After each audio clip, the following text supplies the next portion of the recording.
Morir en el frío suelo de hormigón de una prisión es un final amargo, especialmente mientras la madrastra responsable de tu ruina presume en televisión. Exhibe los diamantes familiares que te ha robado. Beatriz ejecutó un plan perfecto. Me incriminó por un fraude masivo. Un fraude oculto, en una herencia sin valor. Se aseguró de que mi final fuera lento y agónico. Pero el universo tiene un sentido del humor retorcido y hermoso. La oscuridad no fue el capítulo final. El reloj retrocedió milagrosamente 5 años. Me concedió una segunda oportunidad para vengarme. Esta vez, Beatriz puede quedarse con la herencia, con cada céntimo envenenado. El final de mi primera vida no fue cinematográfico. No hubo música épica. Tampoco un monólogo final donde me enfrentara a mis enemigos y encontrara la paz. Solo existía el agudo olor metálico a sangre. El frío penetrante del suelo de hormigón en la prisión de Alcalá Meco y el zumbido rítmico de un tubo fluorescente moribundo en el techo. Tenía 26 años y apenas pesaba 40 kilos. Mi cuerpo estaba devastado por una infección que los médicos de la prisión descartaron como una simple gripe. En la pequeña televisión con estática fuera de mi celda, oía la voz apagada de un presentador de corazón. Cubrían la gala anual de los Goya. Y allí estaba ella, Beatriz, mi madrastra, envuelta en un Balenciaga hecho a medida. Mostraba una sonrisa depredadora y brillante a las cámaras. Alrededor de su cuello llevaba la joya de la familia Herrera, un impresionante collar de zafiros y diamantes que había pertenecido a mi difunta madre. A su lado estaba mi hermanastra Sofía, con aire presumido y radiante, y de su brazo se agarraba Ricardo, mi antiguo prometido, el hombre que testificó contra mí en la Audiencia Nacional para salvar su propio pellejo. Estaban viviendo la vida que me pertenecía, financiada por la fortuna que mi padre me había dejado.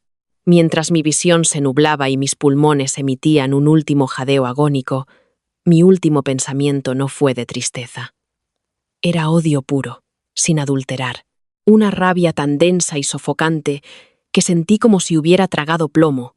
Había sido ingenua, había confiado en mi familia.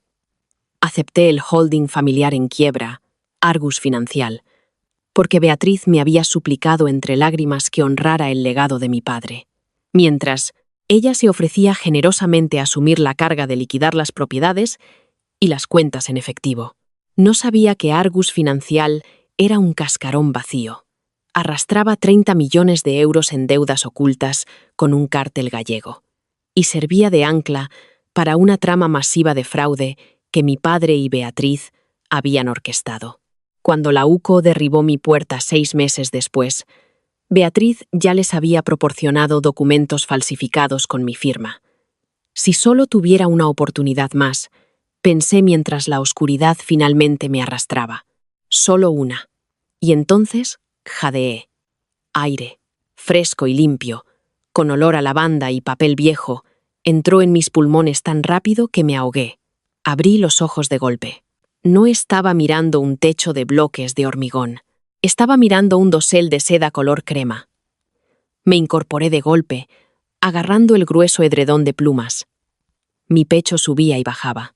Me toqué la cara, el cuello, los brazos. No había marcas de las vías de la prisión. Mi piel estaba sonrojada y cálida. Mi pelo, que una reclusa me había cortado de forma irregular a los 3 años de mi condena, caía más allá de mis hombros en suaves ondas oscuras. ¿Qué? Susurré, con la voz temblorosa. Miré alrededor de la habitación. Las estanterías de roble hechas a medida. El ventanal con vistas a los extensos jardines de la finca de los Herrera en La Moraleja. La fotografía con marco de plata de mi madre en la mesita de noche. Este era mi dormitorio de la infancia. Me levanté de la cama.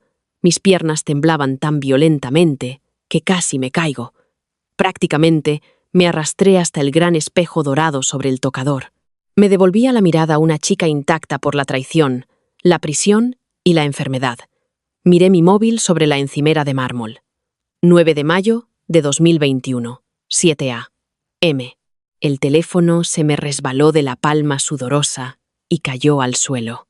Me tapé la boca con una mano para ahogar el grito que se formaba en mi garganta. 9 de mayo. Mi padre, Roberto Herrera, había muerto de un infarto masivo el 5 de mayo. Su funeral fue ayer, y la lectura de su testamento, el día en que mi vida fue oficialmente sentenciada al infierno, estaba programada para el 12 de mayo, 3 días. Había sido lanzada atrás en el tiempo. Me desperté exactamente 3 días antes de que la trampa se cerrara sobre mi cuello. Me dejé caer al suelo, abrazando mis rodillas, y durante los primeros 10 minutos solo lloré. Lloré por la chica que había muerto congelada en una celda. Lloré por la agonía que había soportado, pero poco a poco las lágrimas cesaron. La pena se evaporó. Dejó tras de sí una claridad fría y nítida. El universo había pulsado el botón de reinicio. Ya no era la hija ingenua y afligida. Era un fantasma que había regresado del infierno y sabía exactamente dónde estaban enterrados todos los cadáveres. Beatriz lo quería todo. Quería el dinero, las casas, el prestigio, y me quería fuera de su camino. En mi vida anterior, su plan fue ejecutado a la perfección. Hizo el papel de viuda magnánima. Me ofreció la entidad corporativa sentimental de Argus Financial mientras ella se quedaba con los activos líquidos. Me convenció de que era lo que mi padre habría querido. Pero esta vez no iba a limitarme a esquivar la trampa. Iba a envolverla en un bonito lazo. Iba a cubrirla con cebo, y la vería lanzarse de cabeza a por ella. Me levanté, secándome la última lágrima. Fui a mi armario, aparté la ropa de luto y saqué un simple suéter negro y unos pantalones. Tenía trabajo que hacer. Argus Financial no valía nada legalmente. Era una sociedad limitada desaparecida. Para hacer que Beatriz me la robara, tenía que convencerla de que era la verdadera joya de la corona del Imperio Herrera. Tenía que hacerle creer que al tomar Argus me estaba robando a ciegas. Una sonrisa lenta y depredadora asomó a mis labios. Empieza el juego, Beatriz. Si hay algo que debes entender sobre mi madrastra, es que su codicia solo es superada por su paranoia. Beatriz no confiaba en nadie. Tenía a su propio investigador privado, un tipo de poca monta llamado Tomás Ríos, permanentemente a sueldo. En mi vida pasada, descubrí durante mi juicio que Tomás había puesto micrófonos en el despacho de mi padre e incluso en mi propio dormitorio, semanas antes de su muerte. Beatriz creía que estaba jugando al ajedrez mientras yo jugaba a las damas. Esta vez conocía su libro de jugadas al completo. A las 11 de la mañana bajé por la imponente escalera de caoba. La casa estaba en silencio, impregnada de esa calma pesada que sigue a un funeral. Oía el tintineo de los cubiertos en el comedor. Beatriz y Sofía, tomando sus mimosas matutinas, sin duda celebrando su inminente victoria. Pasé de largo el comedor y me deslicé en el despacho de mi padre. La habitación olía a humo de puro rancio y a whisky envejecido. Cerré la puerta silenciosamente, aunque sabía que la verdadera audiencia no estaba fuera. Estaba dentro de las paredes. Fui al enorme escritorio de roble y me senté en la silla de cuero de mi padre. Miré hacia la intrincada moldura cerca de la estantería. Allí estaba escondido el primer micrófono de Tomás. Saqué mi teléfono y marqué el número de Ricardo, mi encantador y cobarde prometido. En mi vida anterior, me había apoyado en él durante este tiempo. Le había contado todos mis miedos y esperanzas. Él le había transmitido cada palabra a Sofía, con quien se acostaba a mis espaldas. El teléfono sonó 2 veces antes de que respondiera. Alicia, cariño. Su voz suave y ensayada llegó por el altavoz. ¿Cómo lo llevas hoy? Pensaba pasar a verte esta tarde. Ricardo, dije, inyectando a mi voz una urgencia frenética y susurrante. Me incliné un poco más cerca de la estantería. Necesito tu ayuda. Ha pasado algo. Algo increíble. ¿Qué es? ¿Estás bien? Estoy bien, pero estaba revisando unos archivos privados de papá en su despacho. Los que están guardados en la caja fuerte inferior. Me dio la combinación antes de morir. Hice una pausa, dejando que mi respiración sonara superficial y aterrada.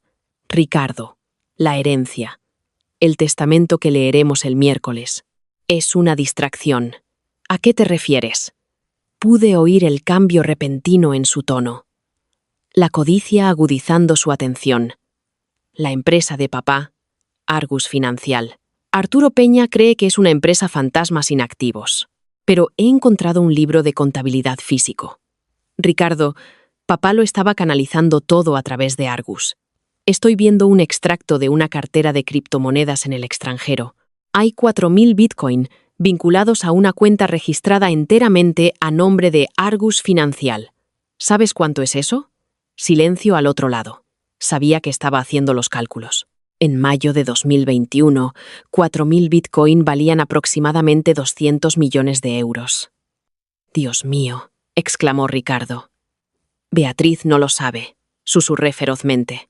Ella cree que la casa y los fondos de inversión son el verdadero premio. Si descubre que Argus Financial tiene una cuenta en la sombra de 200 millones, luchará por ella. Tengo que conseguir Argus en la lectura del testamento. No me importa renunciar a la finca, a los coches, a todo. Si consigo Argus, estaremos cubiertos de por vida. Pero no puedes decírselo a nadie, especialmente a Sofía. Por supuesto que no. Alicia, mis labios están sellados. Saldremos de esto juntos. Gracias. Tengo que ir a esconder este libro. Te veo luego. Colgué el teléfono. No necesité fingir la sonrisa que se dibujó en mi rostro. Ricardo era predecible. Estaría hablando con Sofía antes incluso de que mi pantalla se apagara. Pero una habitación con micrófonos y un prometido traicionero no eran suficientes. Beatriz necesitaba una prueba física.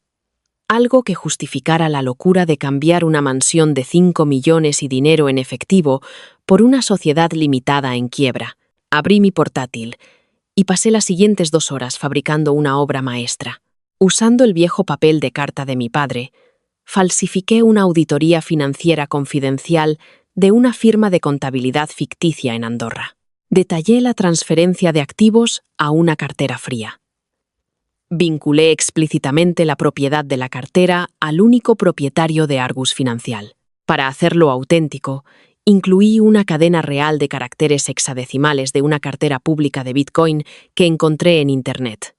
Una que realmente contenía fondos masivos. Sabía que el sórdido investigador de Beatriz lo verificaría en la blockchain. Imprimí los documentos, arrugué los bordes y los metí en una carpeta. Luego cogí un pequeño dispositivo USB, un antiguo Ledger Nano X que tenía en mi cajón, y lo metí dentro. Fui a la chimenea. Levanté una tabla suelta del suelo que, gracias a los archivos de mi juicio, sabía que estaba en la línea de visión de una cámara oculta que Beatriz había instalado, y escondí la carpeta con cuidado.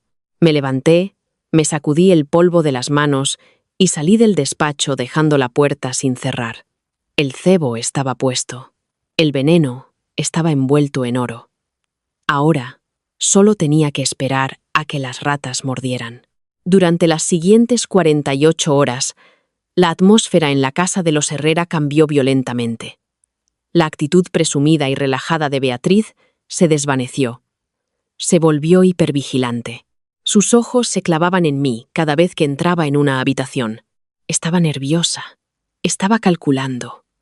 Sofía, mientras tanto, parecía un gato que se hubiera comido un canario. No paraba de sonreírme con aire de suficiencia, enviando mensajes frenéticamente.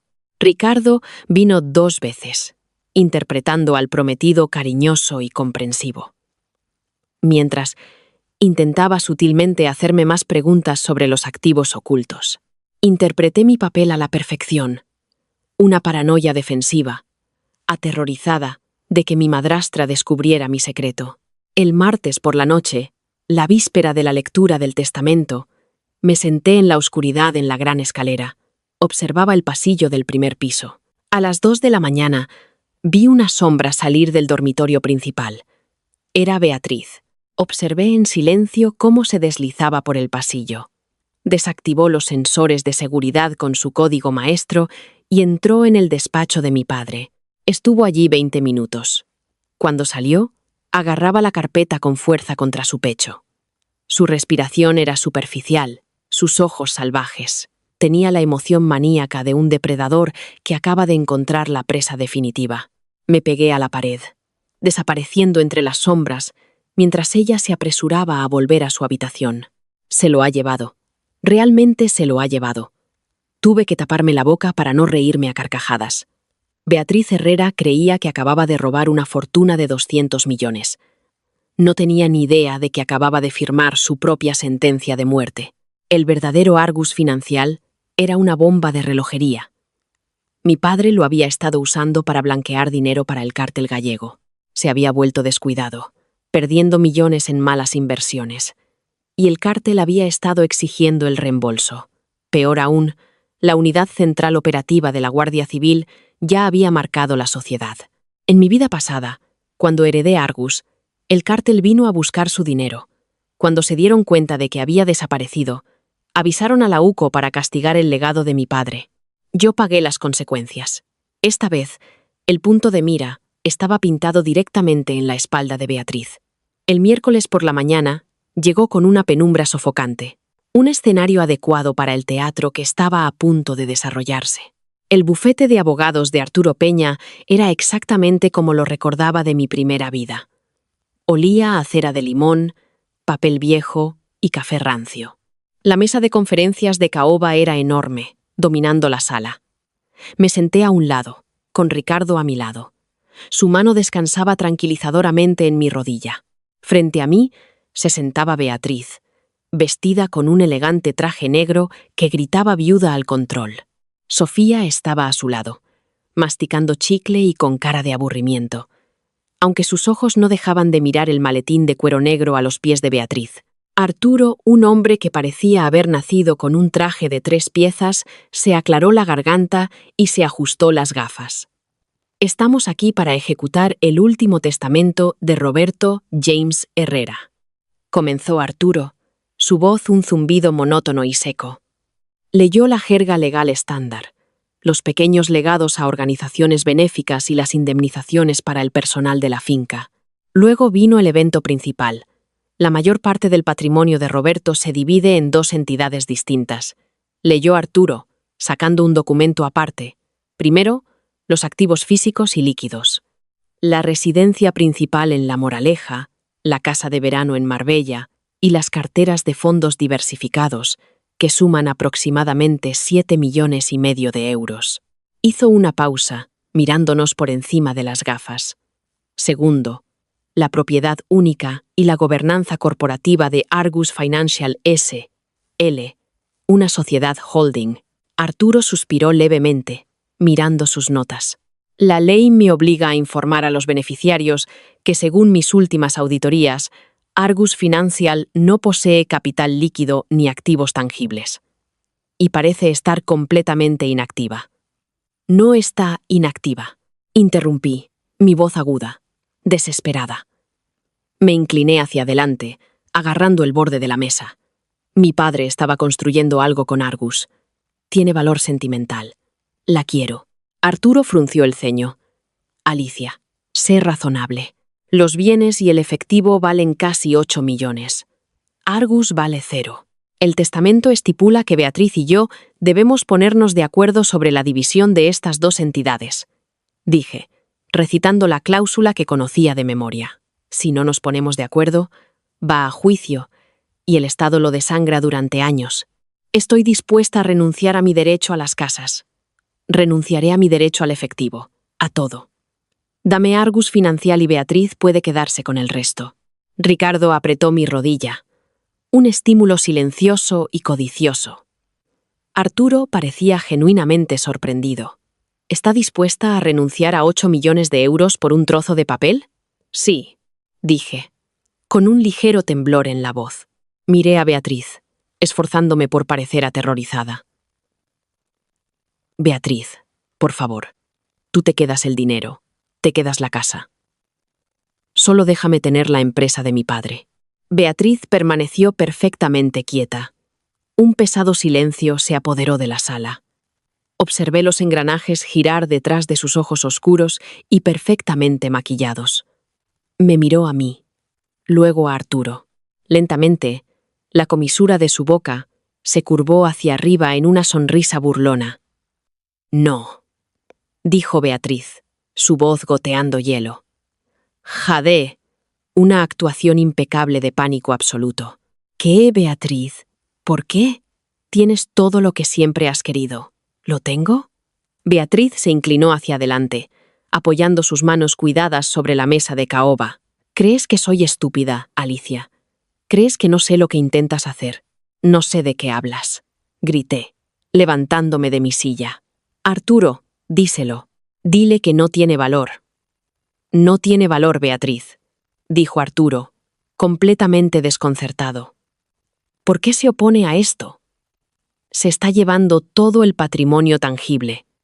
Porque está mintiendo. Espetó Beatriz. Su compostura se agrietó para revelar la codicia cruda y desquiciada que había debajo. Se agachó, abrió su maletín y golpeó la carpeta sobre la mesa. Argus Financial no está vacía. Roberto estaba ocultando activos, cuentas en el extranjero, criptomonedas, cientos de millones de euros. Arturo miró la carpeta. Señora Herrera, he gestionado las finanzas de Roberto durante 20 años. Le aseguro. Usted es un tonto, Arturo, escupió Beatriz.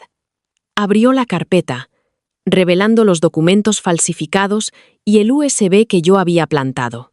Encontré esto en el despacho de Roberto. Demuestra que toda la riqueza real de esta familia está vinculada a Argus Financial. Alicia lo sabía. Intentaba engañarme para que me quedara con las migajas, mientras ella se llevaba el festín. No tenías derecho a registrar las cosas privadas de mi padre, grité, forzando las lágrimas. Me estiré sobre la mesa, intentando coger la carpeta. Eso es mío. Devuélvemelo.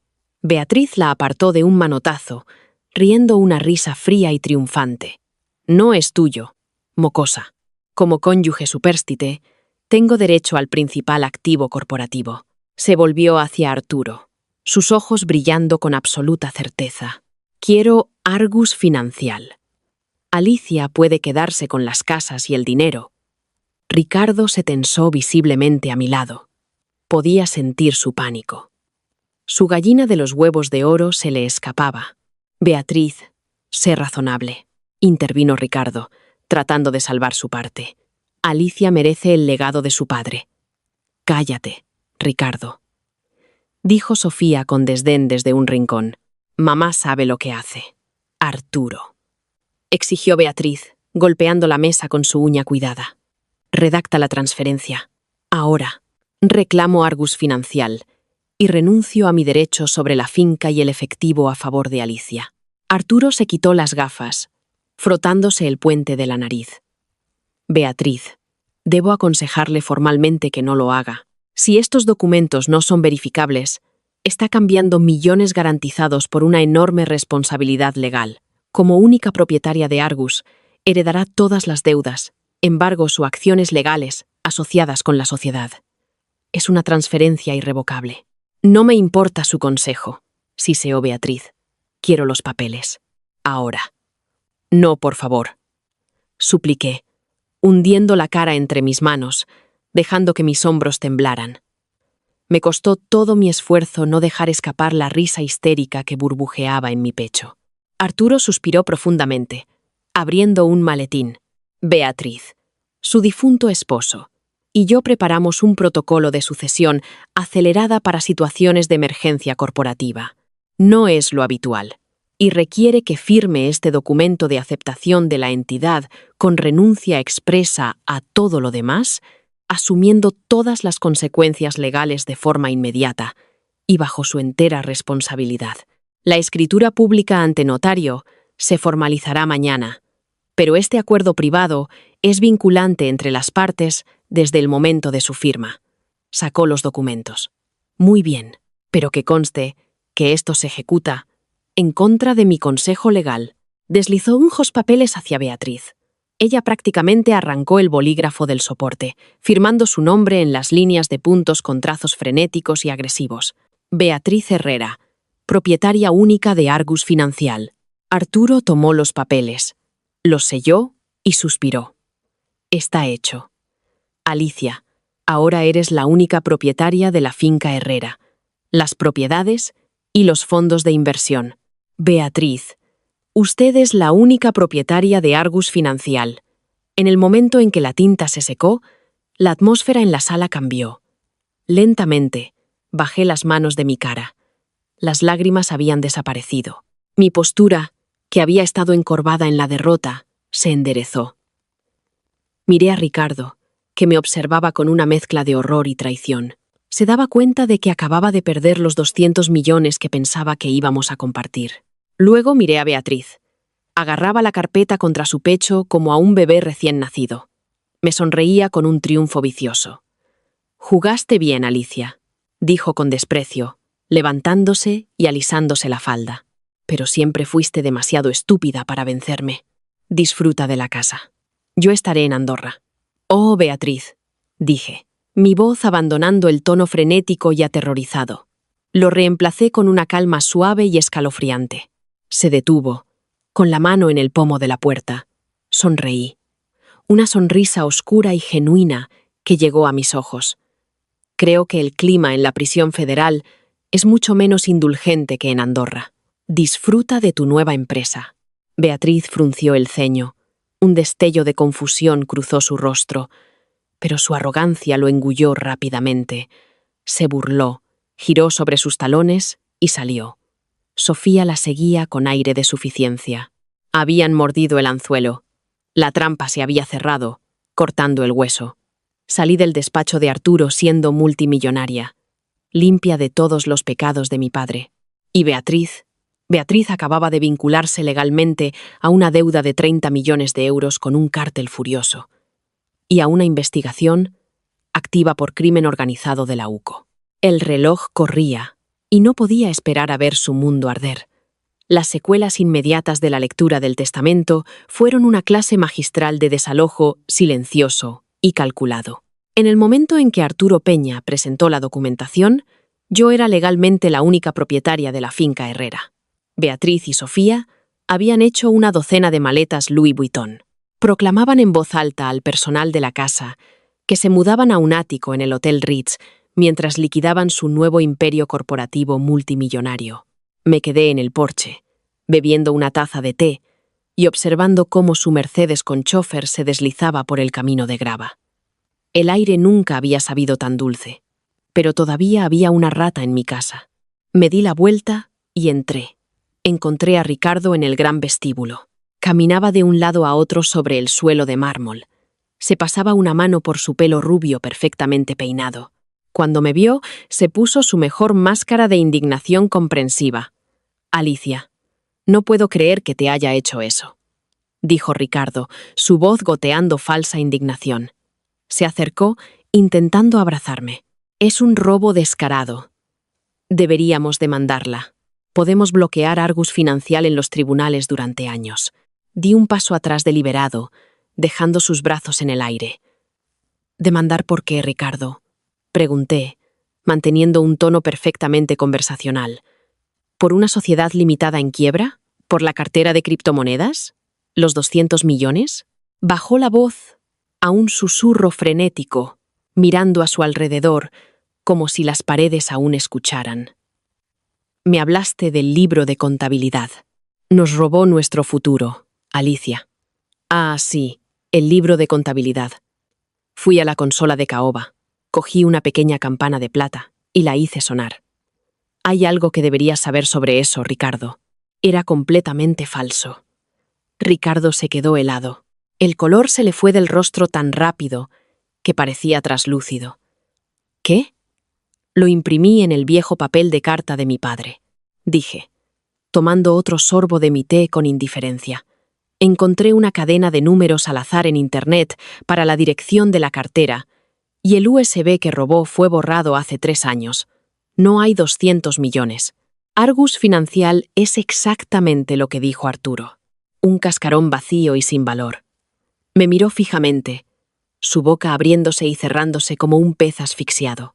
«Pero ¿por qué harías eso? ¿Perdiste la empresa? Perdí una responsabilidad tóxica». Le corregí, mi voz bajando una octava, la calidez desapareciendo por completo. «Y gané la finca, el dinero y la libertad absoluta de una mujer que me quería muerta. Lo que me lleva a ti, Ricardo. Alicia, no entiendo». Sé que le contaste a Sofía lo del libro, dije, acercándome. El pánico en sus ojos era embriagador. Sabía que lo harías. Fuiste la paloma mensajera perfecta. Le diste a Beatriz la mentira exacta que necesitaba que se tragara. Yo nunca. Alicia, te quiero. Quieres mi cuenta bancaria. Y te encanta acostarte con mi hermanastra en la casa de la piscina. Espeté. Antes de que pudiera formular otra mentira, mi recién contratado jefe de seguridad, un imponente ex marine, llamado Javier Flores, salió del pasillo. Señor Flores, dije sin apartar la vista de Ricardo, mi ex prometido ya se va. Por favor, asegúrese de que no se lleva nada que no le pertenezca y revoque su acceso permanentemente. Sí, señora Herrera, resonó Javier, acercándose a Ricardo. Estás loca, gritó Ricardo, retrocediendo mientras la sombra de Javier caía sobre él. Estás completamente loca, Alicia. Soy una superviviente, respondí fríamente. Fuera de mi casa. Mientras yo exorcizaba los demonios de mi hogar, Beatriz experimentaba las primeras grietas en su ilusión dorada. Había pagado generosamente por información a mi propio investigador privado, un profesional discreto llamado Gregorio Herrero. Según el informe de Gregorio esa noche, Beatriz se había registrado en la suite del ático del Ritz. Su primera llamada no fue a un asesor financiero ni a un abogado. Fue a un experto en ciberseguridad llamado Simón López. Podía imaginar la escena perfectamente. Beatriz sirviéndose una copa de champán de 200 euros, entregándole el pequeño Ledger Nano X a Simón, esperando que él abriera las puertas del Valhalla. Simón conectó el dispositivo a su portátil encriptado. Ejecutó sus protocolos de descifrado, listo para saltarse las medidas de seguridad que Beatriz asumía que protegían la fortuna. En su lugar, una pequeña ventana apareció en su pantalla. Almacenamiento del dispositivo, 0 bytes usados, 2 megabytes disponibles. Estado. Restablecimiento de fábrica. La fuente de Gregorio en el hotel informó que el grito de Beatriz resonó por toda la planta superior. Arrojó su copa de champán contra la pared, haciéndola añicos. Exigió a Simón que lo intentara de nuevo. Lo acusó de robar los fondos y amenazó con matarlo. Simón, un hombre que trataba con criminales de verdad, guardó tranquilamente su portátil. Le cobró una tarifa de consulta de 10.000 euros y se fue. Beatriz se quedó sentada en una habitación de hotel de 30.000 euros la noche, sosteniendo un trozo de plástico de 20 euros. Acababa de renunciar a un imperio de 8 millones por él. Pero el USB vacío era solo el aperitivo. El plato principal estaba a punto de llegar. 4 días después de la lectura del testamento, los verdaderos dueños de Argus Financial decidieron que era hora de revisar sus cuentas. Mi padre no solo había estado blanqueando dinero, había estado gestionando activamente un fondo masivo para una facción del cártel gallego. Cuando mi padre murió, los pagos se detuvieron. Al cártel no le importaban los períodos de luto. Le importaban sus 30 millones de euros desaparecidos. En mi primera vida, estaba sentada en mi salón cuando llamaron. Abrí la puerta y me encontré con 2 hombres con trajes impecables que me explicaron tranquilamente que había heredado las deudas de mi padre. Cuando no pude pagar, comenzó la pesadilla. Esta vez, la llamada fue a la puerta del ático del Ritz. Según las imágenes de seguridad que Gregorio obtuvo para mí más tarde, un hombre llamado Jonathan Graves llegó a la suite de Beatriz a las 9 de la noche en punto. Graves no parecía un sicario. Parecía un banquero de Wall Street. Era educado, despiadadamente eficiente y absolutamente aterrador. Beatriz abrió la puerta, vestida con un albornoz de seda, irritada por la interrupción. «¿Señora Herrera?», preguntó Graves, ofreciendo una sonrisa nítida y profesional. «Mi nombre es Jonathan Graves. Represento a ciertos inversores internacionales que tenían una relación financiera de larga data con Argus Financial S.L. Argus está cerrada por reestructuración», espetó Beatriz, intentando cerrar la puerta. «Contacte con mi abogado». Graves puso un zapato de cuero italiano muy lustrado en el marco de la puerta. La sonrisa nunca abandonó su rostro. Me temo que este asunto no puede esperar a la reestructuración, señora Herrera. Verá, como nueva propietaria única de Argus, ha heredado un déficit sustancial. Su difunto esposo gestionó mal aproximadamente 30 millones de euros del capital de mis clientes. Hemos venido a cobrar. Beatriz lo miró fijamente, el color desapareciendo de su rostro meticulosamente contorneado. ¿30? ¿30 millones? No, no, eso es imposible. Argus es un cascarón vacío. No hay dinero. Somos muy conscientes de los fondos desaparecidos, dijo Graves suavemente, entrando en la suite sin ser invitado. Esa es precisamente la razón por la que estoy aquí. La deuda se transfirió con la entidad corporativa. Arturo Peña presentó la transferencia irrevocable hace 3 días. Usted es la única propietaria legal. La deuda es suya. Es un error, chilló Beatriz, retrocediendo. Me engañaron. Mi hijastra Alicia. Ella es la que tiene el dinero. Ella tiene la finca, los fondos de inversión. Vayan a por ella. Graves sacó un documento cuidadosamente doblado de su bolsillo. Era una copia del acuerdo de transferencia que ella había forzado a Arturo a redactar. A mis clientes no les importan las disputas familiares, señora Herrera, dijo Graves, su voz bajando a un registro bajo y escalofriante. Les importa el nombre que aparece al final. Usted exigió la propiedad total de esta empresa. Firmó los papeles en contra del consejo de su abogado. Alicia Herrera no tiene ningún vínculo legal, financiero o corporativo con Argus Financial. Usted, sin embargo, está totalmente implicada. No tengo 30 millones, sollozó Beatriz, la realidad de su catastrófico error finalmente cayendo sobre ella. Renuncié a mi parte de la herencia para conseguir la empresa. No tengo nada. Graves miró alrededor del lujoso ático. Sus ojos se detuvieron en Sofía, que acababa de entrar en el salón, paralizada por el terror. Entonces, le sugiero que lo encuentre, Beatriz, susurró Graves, acercándose lo suficiente como para que ella pudiera oler la menta en su aliento. Mis clientes no son hombres indulgentes. Tiene una semana para transferir los primeros 10 millones a las cuentas de esta carpeta. Si falla, no enviaremos a un abogado la próxima vez. Enviaremos a los cobradores. Buenas noches. Graves dejó la carpeta en la mesa de café de cristal y salió. A la mañana siguiente, sonó mi interfono. Señora Herrera.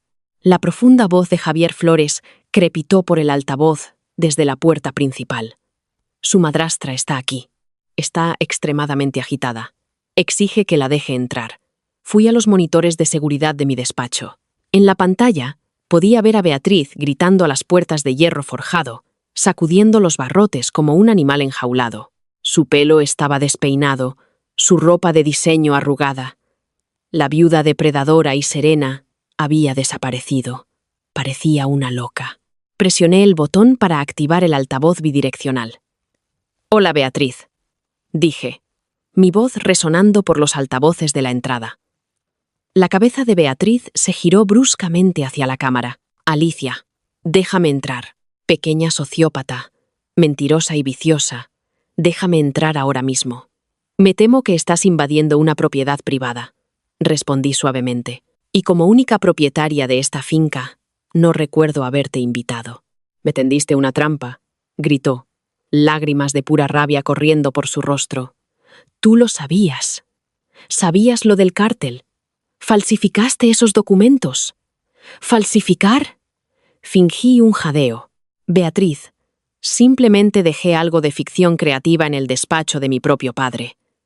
Tú eres la que se coló como un ladrón en la noche, robó propiedad privada y luego exigió una transferencia legal frente a testigos. Te rogué que no lo aceptaras. ¿Recuerdas? Se lo diré a la policía. Les diré que me incriminaste. ¿Decirles qué?» Reí, un sonido frío y agudo. ¿Que participaste en espionaje corporativo contra tu hijastra? ¿Que firmaste voluntariamente un contrato irrevocable porque tu propia codicia te cegó? Arturo Peña lo tiene todo registrado, Beatriz. Luchaste con uñas y dientes por Argus. Es tuyo. Quieren 30 millones, Alicia. Sollozó Beatriz, cayendo de rodillas sobre la grava. Me van a matar. Por favor, Tú tienes el dinero. Tienes la finca. Cómpramela, por favor. La miré a través del monitor. Recordé el frío suelo de hormigón. Recordé el sonido de mis propios pulmones, llenándose de líquido mientras ella llevaba los diamantes de mi madre. No compraría esa empresa ni por un solo céntimo. Beatriz, susurré al micrófono, mi voz desprovista de toda piedad. Javier, llama a la policía. Haz que retiren a la intrusa. Sí, señora, respondió Javier. Observé en el monitor cómo Javier marchaba por la entrada, desenfundando su radio. Beatriz gritó maldiciones a la cámara, hasta que un coche patrulla llegó para llevarse Lela. Había tocado fondo, pero la caída aún no había terminado. El cártel era aterrador, pero operaba en las sombras. El gobierno opera a la luz implacable del día. Mi padre había estado bajo investigación por la UCO durante más de un año antes de su muerte. Habían estado construyendo discretamente un caso masivo de crimen organizado, rastreando las transferencias, las cuentas ficticias y las empresas fantasma. Argus Financial era la prueba irrefutable. En mi primera vida, me habían sacado de la cama al amanecer hombres con equipo táctico, completamente confundida y aterrorizada mientras me leían mis derechos. Los documentos falsificados que Beatriz les había proporcionado me pintaban como la mente maestra que había tomado el control del imperio ilícito de mi padre. Esta vez, la documentación hablaba por sí sola. Era un martes por la mañana, exactamente una semana después de la visita de Jonathan Graves a Beatriz. Había pasado la semana intentando desesperadamente conseguir préstamos, vender sus joyas personales y transferir frenéticamente la sociedad a paraísos fiscales. Pero era imposible. El cártel le había bloqueado el acceso a las cuentas en la sombra y los bancos legítimos no querían saber nada de ella. Estaba atrapada. A las 6 de la mañana, la serena tranquilidad del Hotel Ritz se hizo añicos. Estaba sentada en mi salón, viendo las noticias locales en mi enorme televisión de pantalla plana. Tenía una taza de café premium en la mano. Sabía exactamente a qué hora estaba programada la redada. Según los informes de noticias posteriores y las fuentes de Gregorio, el agente al mando, Tomás Bravo, dirigió una unidad táctica fuertemente armada a través del vestíbulo del hotel. Ignoraron al conserje aterrorizado y tomaron el ascensor privado directamente al ático. No llamaron cortésmente como Jonathan Graves. Derribaron las dobles puertas de caoba con un ariete. UCO, orden judicial, al suelo. Beatriz y Sofía se despertaron sobresaltadas por el sonido de las granadas aturdidoras detonando en el salón. Los agentes federales inundaron la suite con sus rifles tácticos levantados, las miras láser barriendo el polvo y el humo. Beatriz salió tambaleándose del dormitorio principal, con las manos en alto, gritando de terror.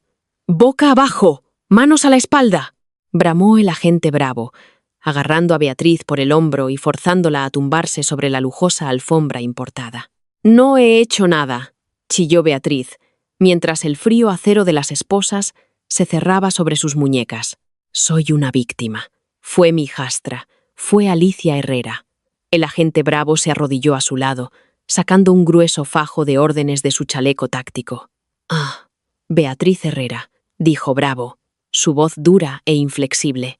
«Está detenida por conspiración para cometer fraude, blanqueo de capitales y delitos de organización criminal. No, la empresa está vacía. No blanqueé nada. Tenemos la declaración jurada de su abogado, Arturo Peña», continuó Bravo, ignorando sus frenéticas mentiras. «Declaró bajo juramento que usted exigió agresivamente la propiedad única de Argus Financial, una conocida tapadera criminal, inmediatamente después de la muerte de su esposo.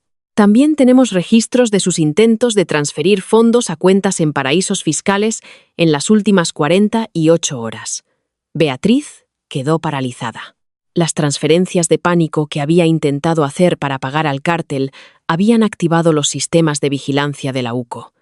Les había entregado la pieza final del rompecabezas. Están cometiendo un error. Sollozó mientras dos agentes la levantaban.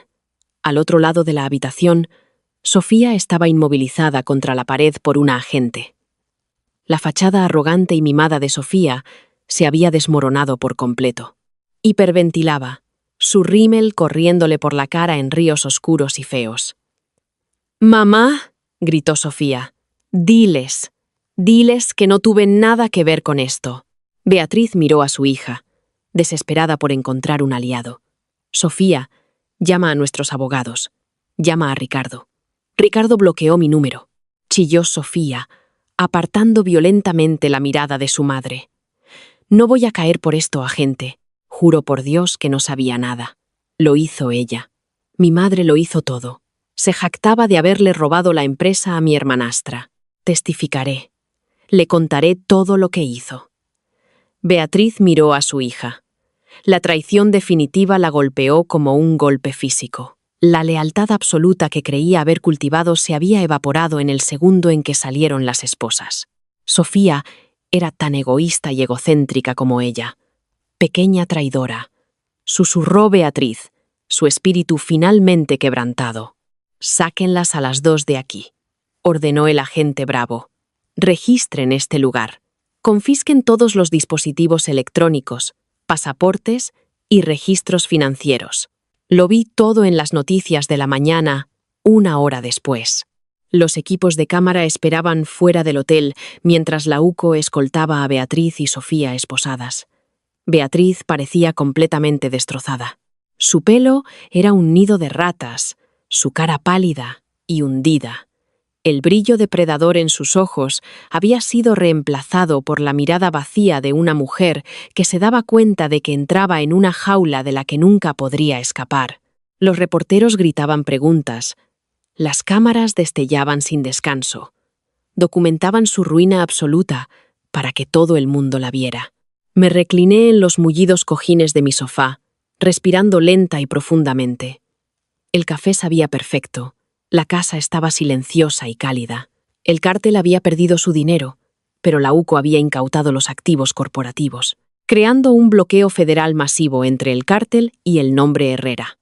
Para cuando todo se calmara, Beatriz cumpliría una cadena perpetua, y el cártel consideraría la deuda como una baja colateral. Yo estaba limpia. Era intocable. Cogí el mando a distancia y apagué la televisión. El juego había terminado. Había construido la trampa perfecta, y mi madrastra había cerrado la puerta con orgullo detrás de sí. Ahora solo quedaba vivir la vida que ella había intentado robarme. El juicio de España contra Beatriz Herrera tardó exactamente 8 meses en celebrarse. Durante esos 8 meses, Beatriz estuvo en prisión preventiva en Alcalá, Meco. Un juez le denegó la fianza, considerándola con razón un grave riesgo de fuga por su supuesta deuda con el cártel. Sus activos, los que creía haber asegurado tan brillantemente, fueron congelados por el caso de organización criminal. No podía permitirse sus abogados de alto nivel. En su lugar, le asignaron un abogado de oficio cansado y sobrecargado llamado David Corán, un hombre que parecía sudar perpetuamente y llevaba sus expedientes en una caja de cartón maltrecha. El juicio se celebró en la Audiencia Nacional. Se convirtió en el circo mediático de la década. La prensa apodó a Beatriz la viuda del cártel. La pintaron como una mente maestra despiadada que había seducido a un rico empresario, se había apoderado de su imperio ilícito e intentado estafar a su inocente hijastra. Era una narrativa tan perfectamente poética que no podría haberla guionizado mejor ni contratando a una agencia de relaciones públicas. Asistí todos los días del juicio. Me senté en la segunda fila del público, vestida con trajes de diseño impecables y discretos, interpretando el papel de la hija estoica, traumatizada y superviviente. La fiscalía, dirigida por una fiscal adjunta brillante llamada Carolina Méndez, construyó una fortaleza de pruebas tan impenetrable que era casi hermoso de ver. Primero vino Arturo Peña. El distinguido abogado subió al estrado el tercer día, ajustándose las gafas mientras miraba al jurado.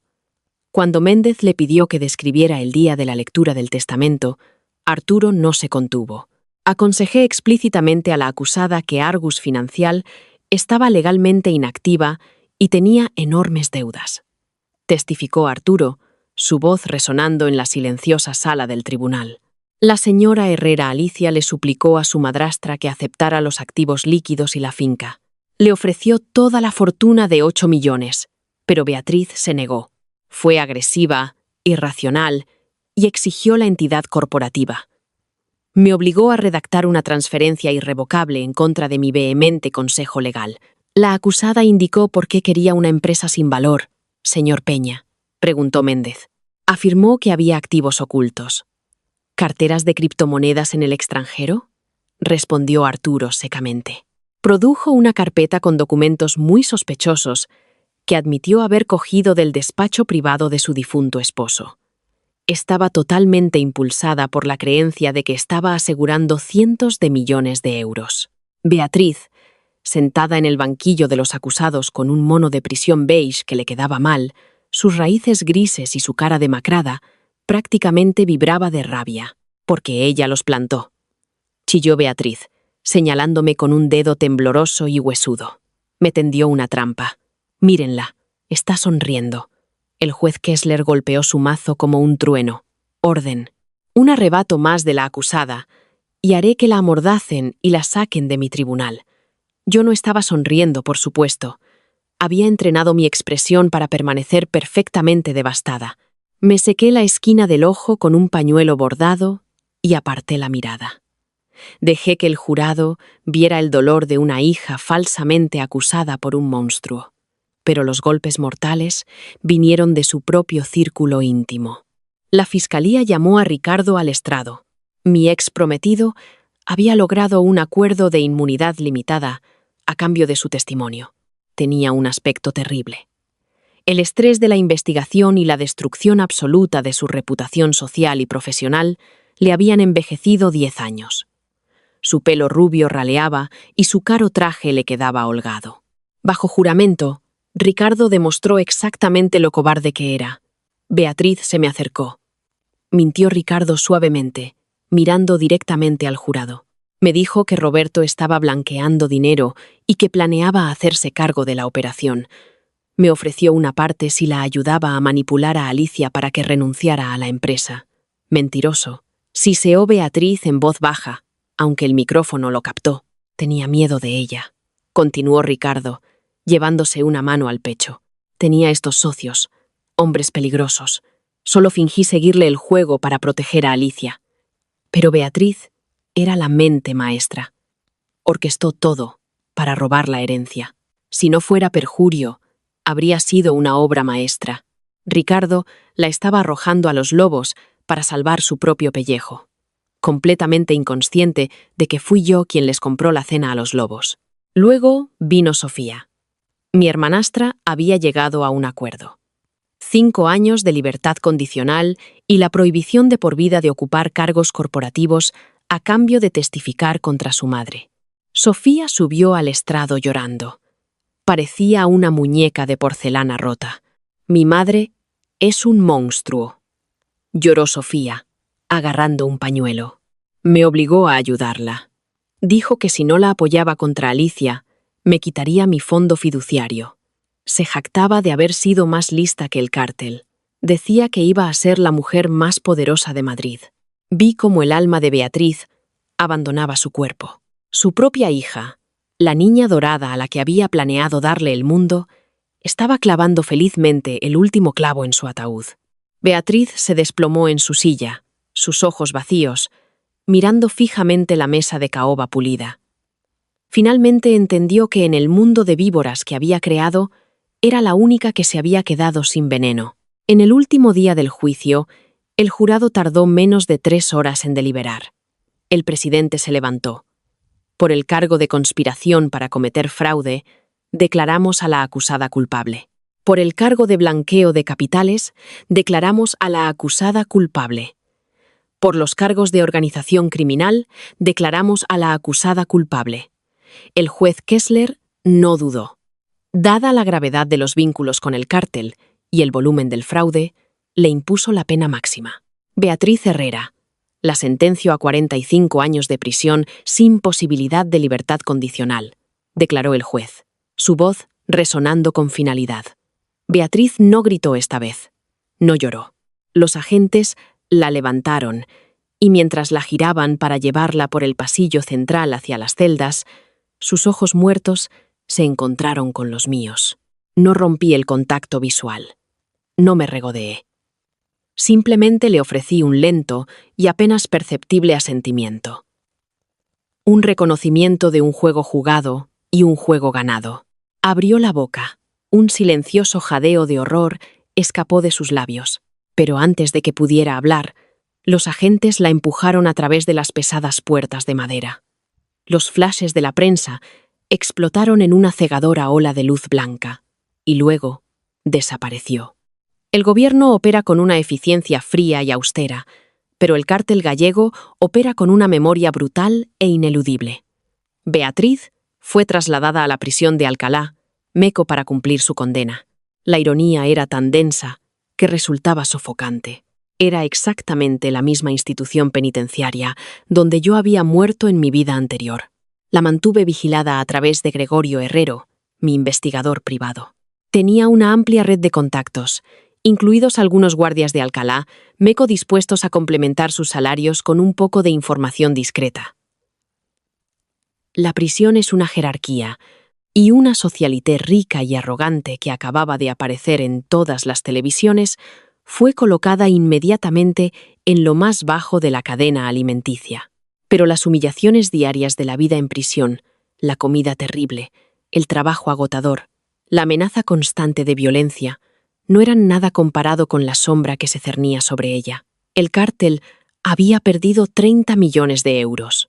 Que el gobierno confiscara las cuentas no borraba mágicamente la deuda de Beatriz a los ojos de los hombres de quienes la había heredado. No podían recuperar su dinero, pero podían dar un ejemplo con la mujer cuyo nombre estaba en la línea de puntos. 4 meses después del ingreso de Beatriz en prisión, comenzó la verdadera pesadilla. Según los informes de Gregorio, una nueva reclusa llegó a la prisión. Una mujer llamada Rosa, discretamente afiliada al ala financiera del cártel. Rosa no atacó a Beatriz con un pincho en el patio. Eso era demasiado ruidoso, demasiado sucio y demasiado rápido. En cambio, la vida de Beatriz se convirtió en una tortura psicológica y física lenta y agónica. Sus fondos del economato, que Sofía depositaba a regañadientes una vez al mes, desaparecían misteriosamente. Su litera asignada aparecía con frecuencia empapada en agua o lejía. Cuando intentaba quejarse a los guardias, hacían la vista gorda. El alcance del cártel se extendía mucho más allá de los muros de la prisión, y unos pocos miles de euros transferidos a la cuenta de un guardia eran más que suficientes para comprar su ceguera absoluta. Luego vino la enfermedad. Comenzó exactamente como la mía en mi primera vida. Una tos persistente. Una fiebre baja que la dejaba temblando en el frío húmedo de su celda. Beatriz solicitó ver al médico de la prisión, pero sus solicitudes se perdían repetidamente en el sistema. Cuando finalmente logró llegar a la enfermería, el médico, un hombre, con aspecto increíblemente aburrido y mal pagado, le dijo que solo era una gripe estacional. Le dio un paquete de ibuprofeno genérico y la envió de vuelta a trabajar a la lavandería. Pero no era la gripe. El cártel se había asegurado de ello. Rosa trabajaba en la cocina, y cada día, una pequeña dosis microscópica de un disolvente industrial altamente tóxico y de acción lenta se deslizaba en la bandeja de comida de Beatriz. No era suficiente para matarla al instante. Era suficiente para destruir sistemáticamente su sistema inmunológico, mimetizando una infección grave y persistente. A los 6 meses en Alcalá, Meco, Beatriz, era un fantasma de lo que fue. Su pelo se caía a mechones. Había perdido 20 kilos. Su piel adquirió un tono amarillo grisáceo enfermizo. Pasaba las noches tosiendo sangre sobre el frío suelo de hormigón, escuchando el zumbido rítmico del tubo fluorescente moribundo en el techo. Estaba experimentando la muerte exacta a la que me había sentenciado. El universo exigía una simetría absoluta. Fue durante este tiempo que recibí una carta. Llegó a la finca de los Herrera en un sobre marrón barato con sello del gobierno. La letra era errática y regular Y desesperada. Alicia, sé que me odias. Sé lo que hice, pero me estoy muriendo. Me están matando aquí dentro. Los guardias no ayudan. Los médicos no ayudan. Sofía no contesta mis llamadas. Te lo ruego, Alicia. Por favor, envía un abogado. Envía a alguien. Te daré una confesión completa. Le diré a la prensa que mentí sobre todo. Solo sácame a una unidad médica. Por favor, no quiero morir en la oscuridad. Beatriz. Me senté en el pesado escritorio de roble de mi padre, trazando las letras desesperadas y temblorosas con la punta de mi dedo. No sentí piedad, no sentí remordimiento. Sentí solo la fría y dura satisfacción de un círculo perfectamente cerrado. Cogí el abrecartas de plata, corté la carta en tiras y la dejé caer en la papelera. Pero no la ignoré por completo. Decidí que merecía una última pieza de claridad antes de desvanecerse. Necesitaba que supiera exactamente por qué le estaba pasando esto. A la mañana siguiente, llamé a Arturo Peña. Le pedí que organizara una visita legal privada y segura en la prisión bajo el pretexto de resolver una última firma pendiente de la herencia. La sala de visitas de la prisión olía exactamente como la recordaba. Una mezcla nauseabunda de lejía industrial, sudor rancio y desesperación absoluta. Me senté en una silla de metal duro atornillada al suelo. Separada del área de reclusas por una gruesa lámina de plexiglás a prueba de balas y manchada. Llevaba un impecable abrigo de cachemira blanco, con pendientes de diamantes brillando en mis orejas. Parecía una reina descendiendo al inframundo. La pesada puerta de acero del lado opuesto se abrió con estrépito. Un guardia prácticamente arrastró a Beatriz a la sala. Casi no la reconocí. La mujer glamurosa y aterradora que había gobernado mi vida con puño de hierro había desaparecido. Estaba esquelética. Sus ojos hundidos en sus cuencas, su piel amoratada y cetrina. Temblaba violentamente, agarrando un raído suéter gris alrededor de sus hombros. Cuando me vio, una patética y desesperada chispa de esperanza se encendió en sus ojos muertos. Se tambaleó hacia la silla, agarrando el pesado teléfono negro de la pared con manos temblorosas. Cogí mi auricular lentamente, llevándomelo al oído. Alicia, croó Beatriz, su voz un estertor húmedo y sibilante. Has venido. Oh Dios, has venido. Has traído a Arturo, has traído a un médico. Me están envenenando, Alicia. El cártel. Tienen gente aquí dentro. Tienes que sacarme. Me senté perfectamente quieta, dejándola balbucear. Dejando que sus lágrimas desesperadas corrieran por sus mejillas hundidas. Esperé a que se quedara sin aliento, cayendo en un ataque de tos áspero y sangriento. No he traído a un médico, Beatriz, dije, mi voz suave, tranquila y completamente desprovista de emoción. Beatriz se quedó helada, el auricular apretado contra su oído. ¿Qué? Entonces, ¿por qué? ¿Por qué estás aquí? Vine a responder una pregunta. Respondí, inclinándome un poco más cerca del cristal. Durante los últimos 8 meses, has estado sentada en esa celda, mirando al techo, preguntándote cómo salió todo tan mal. Te has estado preguntando cómo una mujer brillante y astuta, como tú, lo perdió todo ante una niña estúpida e ingenua. Beatriz me miró fijamente, su respiración superficial. La desesperación en sus ojos comenzó a transformarse en una profunda confusión primal. No perdiste por mala suerte, Beatriz. Susurré suavemente al teléfono. Perdiste porque yo orquesté cada segundo de tu caída. Parpadeó, sacudiendo la cabeza débilmente. ¿Qué? ¿De qué estás hablando? El libro de contabilidad de criptomonedas en el despacho lo fabriqué en mi portátil. Dije, enumerando los hechos con precisión quirúrgica. La dirección pública. La copié de una cuenta al azar en Internet. El USB. Lo borré yo misma. Sabía que habías contratado a un investigador privado. Sabía que había puesto micrófonos en el despacho. Así que organicé una llamada con Ricardo, sabiendo que correría directo a Sofía, y Sofía correría directo a ti. La mandíbula de Beatriz se desencajó. El último rastro de color se desvaneció de su rostro. Construí la trampa con tu propia codicia, Beatriz. Continué, mi voz endureciéndose como el acero. Sabía que Argus Financial tenía una deuda de 30 millones con el cártel. Sabía que la UCO lo estaba investigando. Sabía que si lo heredaba, iría a la cárcel y moriría en un suelo de hormigón tosiendo sangre, exactamente como te está pasando a ti ahora. Tú lo sabías, susurró Beatriz, su mente fracturándose mientras la realidad absoluta de mis palabras destrozaba sus delirios. Puse el queso en la trampa y te vi romperte el cuello para cogerlo. Dije, mis ojos clavados en los suyos, con una intensidad aterradora. En la lectura del testamento, te rogué que no lo aceptaras. Prácticamente te entregué la herencia, pero fuiste tan arrogante. Estabas tan segura de que eras la persona más inteligente de la sala. Exigiste la misma empresa que actualmente te está matando. Eres un monstruo, jadeó, lágrimas de absoluto horror brotando de sus mejillas. Eres una psicópata. No, Beatriz. Sonreí una sonrisa genuina y hermosa. Soy el fantasma de la chica que asesinaste. Solo he vuelto para devolverte el favor. No esperé su respuesta. Coloqué suavemente el auricular en su soporte.